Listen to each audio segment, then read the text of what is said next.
Every time our athletes walk into this weight room, they're going to be pushed to the max. Let's go! Let's go! The barbell hasn't changed in over 100 years. I can take a 25-pound plate and we'll go out on the turf and I'll have you hating life. We talk about straining your gut, pushing past that comfort level. I want a lot of energy. What better breeding ground is there for being a success in life than the weight room?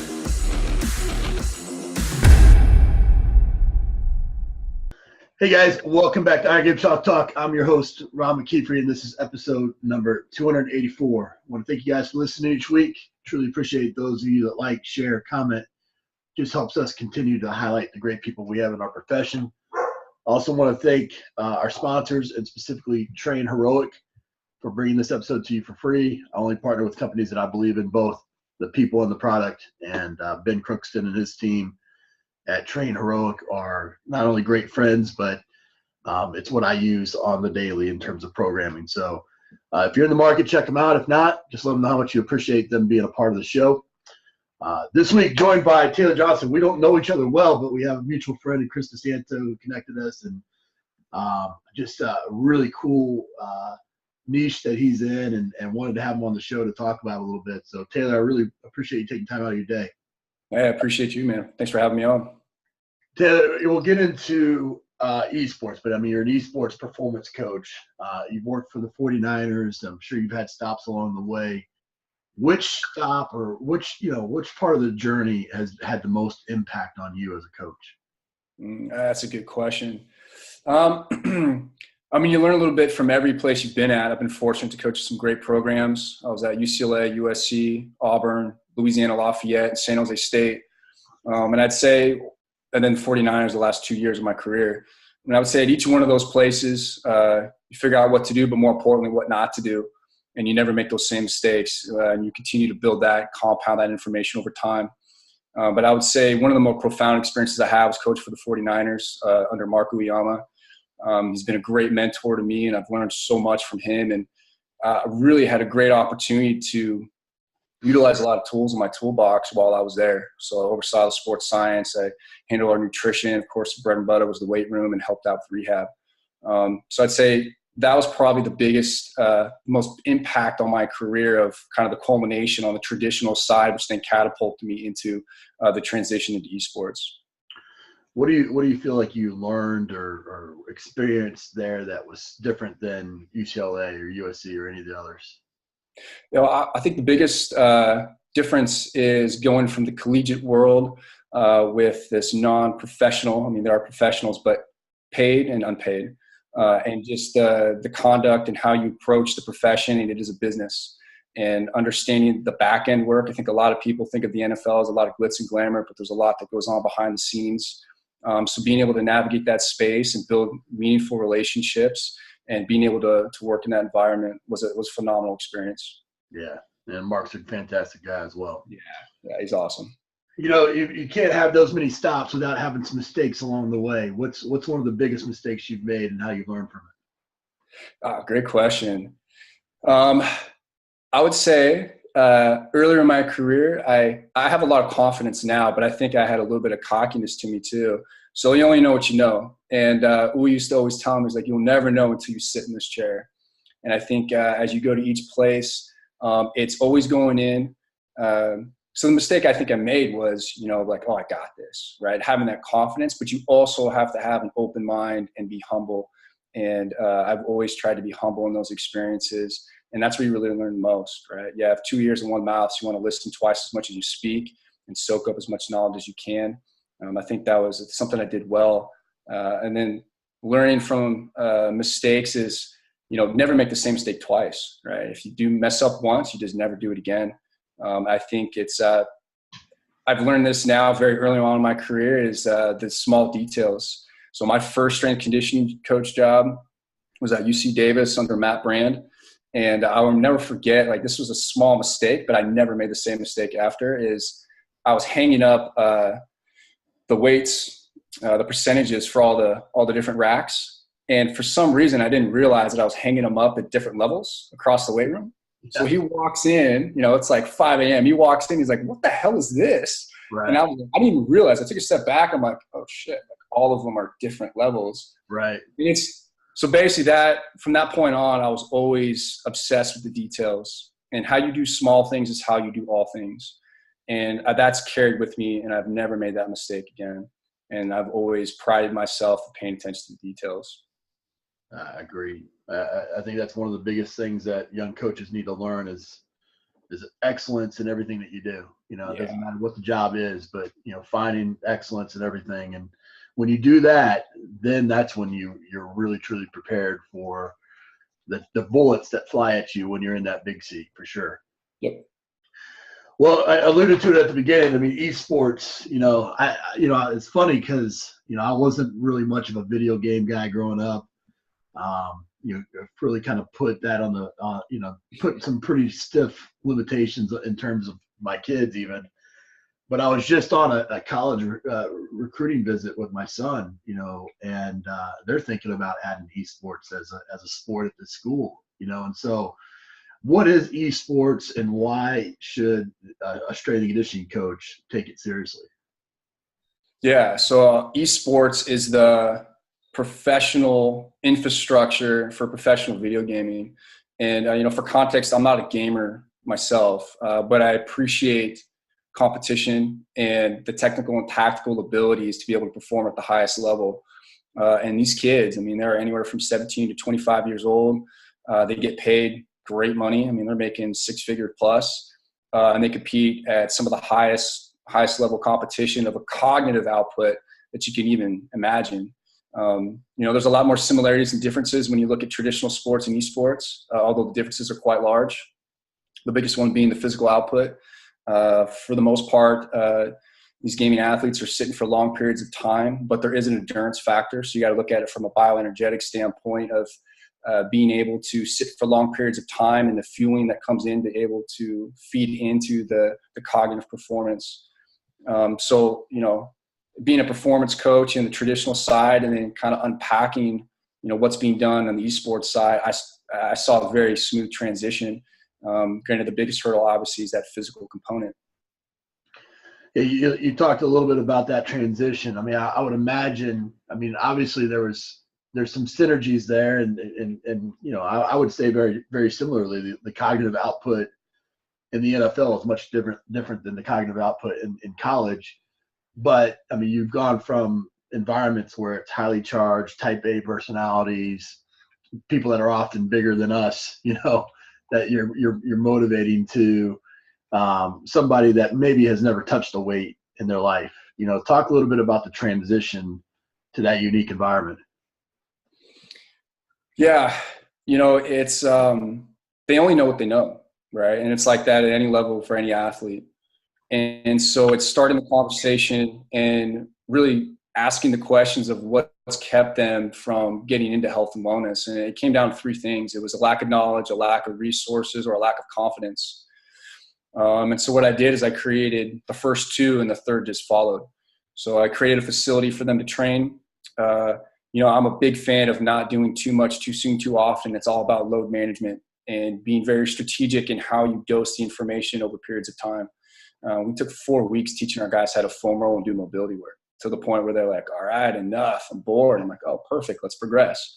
Right. So the concept and the idea were to build habits that then turned into lifestyle changes. Very similar to how you would take the developmental process of the college world. You have like 4 years to do it, sometimes a little less. But being very strategic and intentional in how we introduced information. And I would say at the very least, they're all curious. The conversation, the first question I would ask is, are you successful because of or in spite of everything you've done? And that is a very hard question to answer. And so what that did is it sparked the curiosity to then follow up with, would you be willing to try something different? And again, because the curiosity is there, more than likely they're going to say, sure, I'll give it a try. But it's all about the approach and how you kind of create that bridge between what their perception is of training and what the reality is, that it can be very, very broad in how you approach it. Yeah, I love that question. If you're listening and you didn't pick up on that, the question of successful because of or in spite of, you want to create questions like that you're typically answering or asking your athletes that there's no way to not answer that without dialogue, you know. Yeah. And I think that that's Yeah. you know, too many times we ask these yes/no questions to athletes, and they're always going to look for the easy way out. But something like that, what a powerful question! I think that was fantastic. You know, most of these guys and gals, I would imagine, haven't done much training. You know, they probably haven't come into this environment. They are maybe a little bit inquisitive or you know, curious. But, you know, the first time you get into that, you know, into that workout, you're sore the next day, or the first time that you experience something that you fail at, especially these really high performing individuals, I would imagine there was maybe some pushback and maybe some, you know, some bumps along the road there. How did you continue to motivate them past their initial curiosity? Yeah, I mean, first and foremost, I very intentionally drew out the introduction period. So again, we took 4 weeks to teach them how to foam roll. And I prefaced all of that with, hey, look, give it 2 weeks. And after 2 weeks, you're going to start to feel some changes and you're going to feel a little bit better. Now, it may hurt at first, but hey, that's all part of it. Embrace the pain. It's all part of it. You know, this is just minor. So we took them through this process, and the idea was not to make them incredibly sore and not to discourage them. And I learned this just doing rehab with various athletes. Success breeds success. So if you can let them leave the session feeling good and confident about what they accomplished and not fail, that's the likelihood of them coming back the next day and the day after that and building consistency is much higher. So the idea, again, knowing the population or demographic had not trained a lot before, I tried to seamlessly create a smooth transition into dosing everything accordingly. And it worked very well. I mean, the training sessions were never mandatory. They were voluntary, but we were also on them about getting them in. We'd see them. We had a training facility where they practiced on site, and we had our facility built within that. So I'd go grab them in between games and whatnot. And they started out twice a week, moved to 3 days a week, and then asked me to train 4 days a week. So it just came with time. I mean, that happened over 11 months, but success breeds success, and it's all about building confidence and empowering them to make the decision to build that consistency. You mentioned you have a facility where, you know, that you have them come to now. Is it set up like a traditional strength and conditioning facility, or is it, you know, is there, you know, are you enticing them with video screens and you know, things that are typical to their environment? Or yeah, great question. You know, it's a traditional, pretty traditional setup. You know, it's got some racks, got some med balls, got some kettlebells, some bands. It's got everything you need. TRX is a huge part of what we do because it's easy for them to hook up a TRX strap at their house. You know, we try to teach them to do some stuff in between gaming sessions, pre-session, during, and then after games.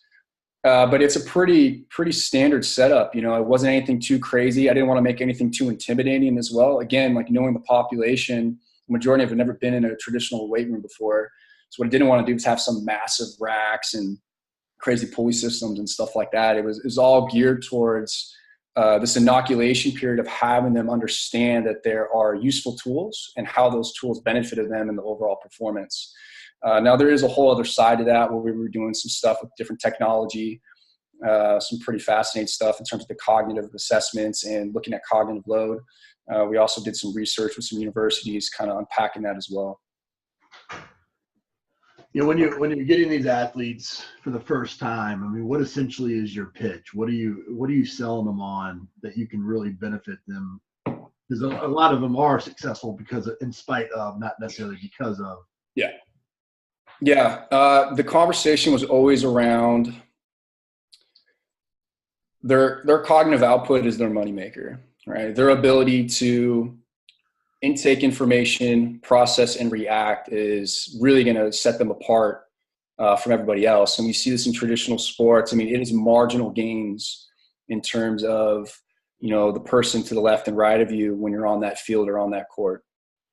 Same thing in gaming, where it is a split-second reaction that could literally be the win or loss of the game. And so everything we were teaching them about was to develop principles and habits around how to eat, move, and be healthy, all fueling cognitive performance. I mean, it always came back to, hey, Your brain is your moneymaker. Let's get you to sleep better, because if you sleep better, your reaction time is going to be better. Your processing speed is going to be better. Let's get you to eat better, because if you can fuel your body right, you're going to have more fuel for performance. Let's get you to move better, because if your hips are tight and if your posture's off, your blood flow is going to be off, or not be able to have better blood flow for cognitive performance. So it always came back to the cognitive piece. And I think they understood that, on all the levels. They were like, okay, that makes sense. With strength and conditioning, there's obviously, periodization of volume and intensity and duration for performance variables. With the work that, Brett Bartholomew and some others have done with, coaching the person and personality types and things along those lines, it's there. You're really looking at, almost a periodization structure of cognitive load, and how to manipulate those for those marginal gains. Talk a little bit about your research that you've done that. And I'm curious as well about, some of the assessments that you're doing that maybe are applicable to the sports world as well. Sure. So when I first got into space, my background's in exercise biology, like neurophysiology and biology. So for me, I've always been fascinated with how the mind works and the neuroscience. And so in looking at the traditional side of what we've done of periodization models, looking at volume, density, frequency, intensity, I've always thought, like, okay, well, what does that look like on the cognitive side? And so it's just understanding that everything is stress. It's the classic Charlie Francis model, right? Everything is stress. You've got this glass, you're filling it up with water, right? And if it goes over, then, that's essentially you're tapped out for the day. So being able to manage all these stressors and taking a step back and looking at the bigger picture and saying, look, when are you waking up? What happens between when you wake up and when you go practice? What happens after you practice? What happens when you go to sleep or before you go to sleep? So it's really just manipulating all these different variables and understanding that it all plays a huge role in the performance come game day. And then can we work backwards, just like we do in traditional sports, of periodizing the training and load to get them to perform best when they need to. So in terms of the research, we did a study at the University of Montreal with Jocelyn Fabouet and his research PhD students out there, looking at cognitive profiling, trying to understand on a deeper level, what's really happening inside the mind of a professional gamer, and are there similarities and differences between looking at that unique population, cross-referencing that with 4,000 other elite level athletes. We're still waiting to get the research, the hard numbers back, but the preliminary results are that there are similarities and there are differences. And now we're going to start to dive into, well, what are those, and can we start compartmentalizing those results with the type of game, the position within the game, and then cross-reference that against other gaming titles. In terms of the cognitive assessments, like Athlete IQ is a phenomenal assessment. Scott Goldman came up with that software, and his team, they use that and for scouting for NBA and NFL. It's just looking at spatial awareness, processing, reaction time, and just really trying to dive deeper into understanding the different lenses that you can look at when you're just looking at the big picture and how the brain functions. Yeah, they're doing more, obviously with Athlete IQ and measuring some of those components. But as well as I do, being in those environments, especially at the college level, such a missed opportunity when you're talking about personality types and cognitive IQ and spatial awareness and all those types of things. It's exciting to see that that's being done already, but I think it's an opportunity for us to look for inspiration from that environment that can be applicable across the board. I agree. Yeah, the thing for me is, everything I'm doing right now on the esports and the cognitive side, I want to dovetail back into traditional sports. It's a seamless. At the end of the day, when you take a step back, everybody competes in some way, shape, or form in an arena, right? It doesn't matter if you're a professional athlete, an amateur athlete, a soccer mom, a stay-at-home dad, a CEO, doctor, lawyer. It is all about showing up and giving your best effort on that day. And training is training and preparation is preparation, and that will always remain the same. But how you go about that training and preparation will transcend all of those. Yeah. And so really, it's all about taking a step back and seeing that everything's connected, and that's a beautiful part about it. Yeah, I agree 100%. When you're talking, with those high level athletes, obviously, they'll when they're competing at the highest level, they'll understand the marginal difference and how everything makes a difference. But I imagine when you're getting that first 15, 16, 17-year-old gamer that's used to eating Doritos and drinking Pepsi and staying up all night long playing games, selling them on health and wellness and sleep and eating habits and all those types of things. I mean, they form some pretty strong habits at that point. When it's not about just the difference, the split difference of winning versus losing at the championship, what are some other ways that you've been able to tap into creating an environment in which they want to train? Yeah, great question. It starts with the pros. It's getting the pros to buy into the fact that they need to eat, move, and be healthy. And the way I've always approached it, it's twofold. You've got your enhancing performance, but then you have your longevity, right? So the reason why we do what we do in this space is to improve the performance and the longevity. And the goal in all of this, really, I mean, it's like, yes, I want to make very, very high-level gamers perform even better. But really what I want them to do is to learn tools and habits so they can be successful for life after gaming. Right. I mean, these are life principles that you can take in your entire life, right? And hopefully teach them to somebody else. And what I found actually with even the younger gamers is they're already turned on to that. A lot of the older gamers, like keep in mind, they're still fairly young. Right. That have been in it for 5, maybe 6, 7 years, they are very ingrained in this is the way I do things. But this younger generation, this is what gets me so fired up, is they are seeing that other variables can factor into their success in game and out of game. I mean, that is the opportunity. For me, I want to promote health and wellness to millions of kids worldwide. Right. Why not do esports? So getting their attention and getting them to buy in is actually not as difficult as you would think, because you just say, look at some of these pro players that are now, I mean, there's some pro players that are pretty jacked. Right. Actually, a guy, like one of our guys on our COD team or Call of Duty team, Scump, he's jacked. And I haven't worked with him very extensively. I'll be honest about that. He's been remote, but I mean, these guys are starting to get tuned, because here's the deal. At the end of the day, they are just kids, and they want to look good, feel good. They're making great money, and that all factors into it as well. Absolutely. Well, we end the show with some resources. Give us the best piece of coaching advice you ever received. See what everybody else is doing and do the opposite. So stay in a different lane. I like that. Yeah. What about? Yeah, and that just goes to just being creative. It's taking stock in what you've learned, and it's all about looking at it through a different lens. I think that's something that is, when you go back to being successful in this career, it's the ones that take risk are the ones that stand out from the pack, and they don't always work, but most of the time, if you put a lot of effort into it, it's a calculated risk, and I think it's great advice. What about a book, app, or website recommendation? Yeah, one of my favorite books is called Mastery by Robert Greene.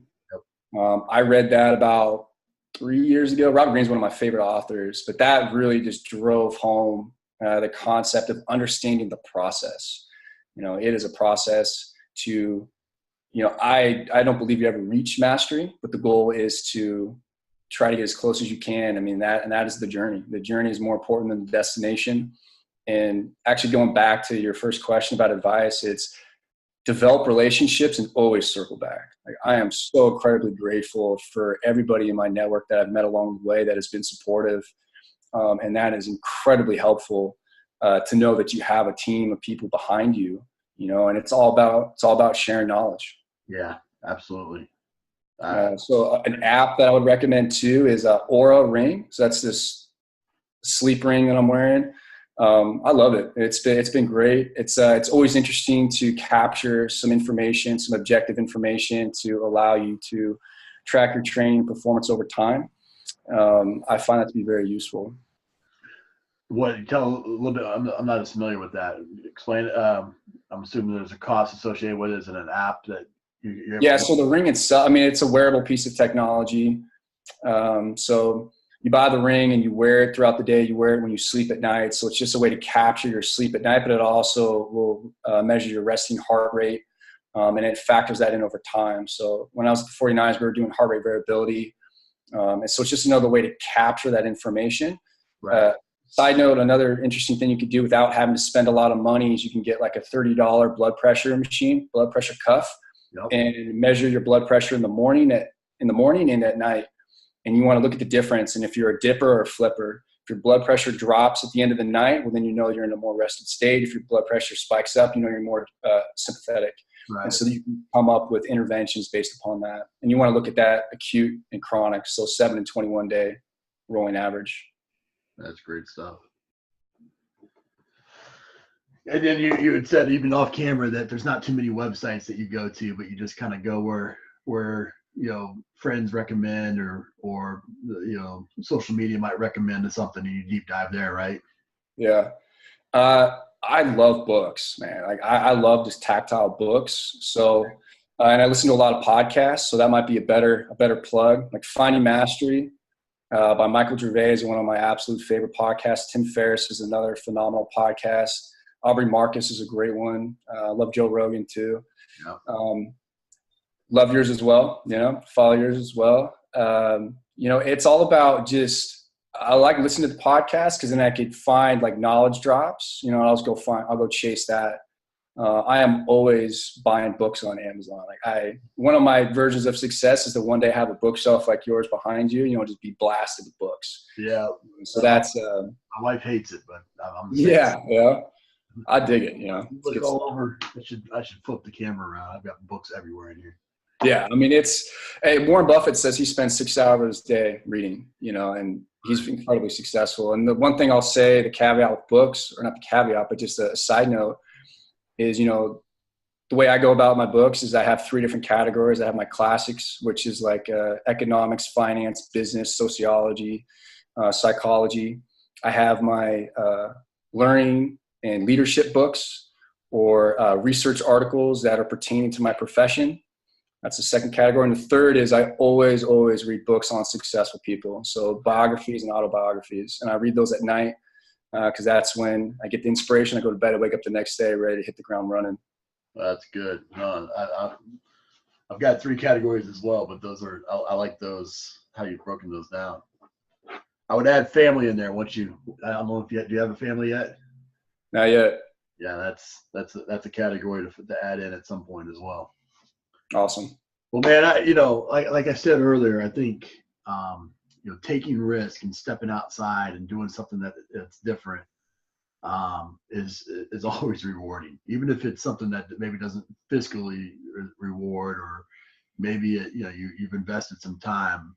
No matter what, in your career, you're going to come back to those experiences and know that you can handle anything that's thrown at you, or you can make a different way. And you've obviously done that. I'm very impressed by that. And it's really cool, a really cool environment. And not only that, but it sounds like it's very mentally challenging as well, where you're kind of, everything's new. And anytime you can constantly read something and it's always new, or you're constantly implementing something and it's always new. That's an exciting time as a coach and a pioneer, I think. Yeah, I appreciate that. It's if our lives are books, I'm always thinking about what makes an interesting chapter. What would be the most interesting thing next. And I always remain grounded in my values and my purpose as well. So my purpose is to create, lead, and serve. And so for me right now, what I'm doing is just trying to promote the message of health and wellness to millions of kids. I'm doing it through esports, and whatever that may be 10, 15 years from now, it'll still fall back in that. It could be a different industry or a different pivot, but I'm loving it right now. That's it for this episode of Iron Game Chalk Talk. Thanks to this week's guest as well as our sponsors for bringing this episode to you for free. Make sure to check out ronmckeefery.com, where you can join our mailing list, find the show notes, including all the links and resources mentioned, and information about Coach McKeefery's other products. While you are there, please join Coach McKeefery in the comments section thanking our guest for sharing. If you haven't subscribed to Iron Game Chalk Talk on YouTube or iTunes yet, make sure to do so. Comments, ratings, and reviews are always welcome. Coach McKeefery can be found on Twitter at @RMcKeefery, on Facebook and YouTube at /Ron.McKeefery. That's it for this week. Be sure to check back next week for another great episode of Iron Game Chalk Talk.